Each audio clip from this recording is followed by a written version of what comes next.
برای تمام غلامان یهود و نصارا میگم والله العظیم یک جان دارم، خدای دین الله.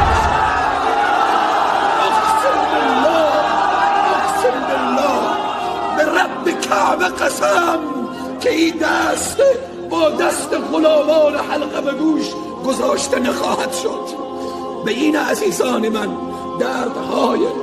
دردهای مسلمانی خیلی سخت. عزیزان من، مسلمانی تنها به روزه گرفتن نیست، مسلمانی به نماز نمیشه، مسلمانی تنها به عبا و قبا نیست.